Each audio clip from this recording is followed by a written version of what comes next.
Fala pessoal, tudo bem? Que dia caótico. Eu gravei o vídeo semana passada, né, falando de março. O que devo fazer quando a bolsa está subindo? E eu falei que não devia fazer nada, né? Segue a estratégia. E agora o mercado está caindo. O que devo fazer? Segue a estratégia.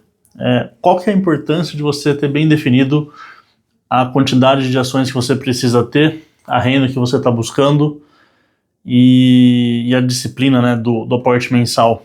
A gente está passando por um momento extremamente turbulento, né, com a questão das tarifas que o Donald Trump está implicando, né, colocando em todos os países. E o que isso acaba afetando? Se fica mais caro você vender para algum país, naturalmente esse país vai importar menos, vai ter menos negociação. E os Estados Unidos é muito dependente do comércio internacional. Então, isso aponta para o início de uma eventual recessão. Os Estados Unidos vai importar menos, porque as tarifas vão estar mais altas, as pessoas vão acabar consumindo menos por causa disso, e tem uma espiral decrescente. Se vai se materializar, se não vai, enfim, essa incerteza toda gerada fez os mercados desabarem, né? Se a gente olhar o S&P 500, nos últimos 3 dias, foi a maior queda em 3 dias seguidos, né, desde 1987. Então, são movimentos bem bruscos. E por que eu estou falando tudo isso?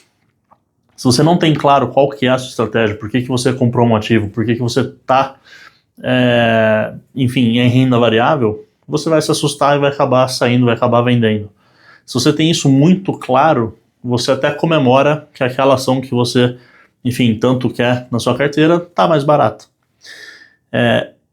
Infelizmente ou felizmente o mercado brasileiro não caiu tanto, então a gente ainda está no campo positivo no ano, considerando uma queda de 20% do S&P 500, o Brasil continuar positivo é um grande feito. Então a gente tem oportunidade sim, mas não tão no-brainer, não tão óbvias como se o mercado todo estivesse caindo junto. O que eu estou de olho? O setor de commodity, né? Foi o que mais caiu esse mês. Petrobras, Vale, Klabin, enfim, tem outras empresas interessantes, mas segue a sua estratégia. Se você determinou que você quer ter Bradesco, né, que eu estou fazendo uma parte na carteira pública, todo mês compra Bradesco. Mano, o Bradesco caiu 10, 15, 20% do nada. Talvez valha a pena você fazer um esforço e fazer um segundo aporte esse mês, aproveitando justamente essa queda. Ou ainda Banco do Brasil, ou ainda Taesa, ou ainda Semig, ou ainda qualquer outra empresa que você tenha como meta na sua carteira de renda. E é isso. Tenha bem definido por que você está investindo.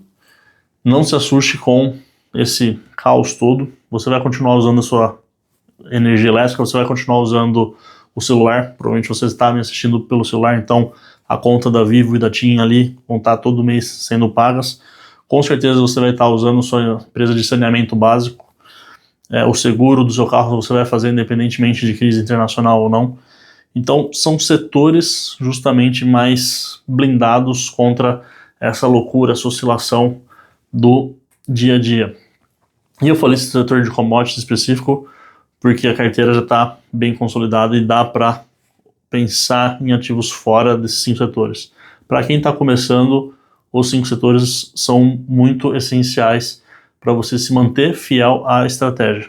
Então, essa é a parte mais difícil, fazer o aporte mensal e se manter fiel à estratégia. Ao longo dos tempos, ao longo dos meses, ao longo dos semestres e anos, você vai ver que a sua renda vai aumentar. E isso vai potencializar ainda mais o seu aporte, que potencializa ainda mais a valorização da sua carteira. Por quê? Porque você vai deixar de sair em momentos como hoje, tá um caos, para fazer mais aportes, para comprar mais ações. E tem um grupo que eu participo, né, que até perguntaram, mas onde que eu arrumo tanto dinheiro para ficar fazendo aporte toda hora? Justamente com os dividendos. Se o aporte não é feito pelo seu trabalho, a sua carteira vai gerar essa renda e você vai ter mais aportes ao longo do tempo. Então, a estratégia dos dividendos, na minha visão, funciona exatamente por causa disso. Você não necessariamente precisa ficar colocando o seu próprio dinheiro, mas a carteira também vai se retroalimentando e muitas vezes vai ser nos momentos de crise, momentos de caos, como a gente está passando agora. Não é a primeira vez que eu passo por isso, não é a segunda vez, não vai ser a última com certeza, mas toda vez que acontece isso é uma oportunidade para a gente rever a estratégia, para a gente rever qual que é o nosso objetivo e entender por que a gente investe em renda variável. Se for só pela valorização, você está totalmente perdido e vendido para o mercado, porque você vai se desesperar pelas quedas. Se for com um objetivo específico e mensurável, com certeza você vai navegar muito melhor por essas oscilações. Tá bom, pessoal? Então, esse é o vídeo de hoje. Excelente semana para vocês.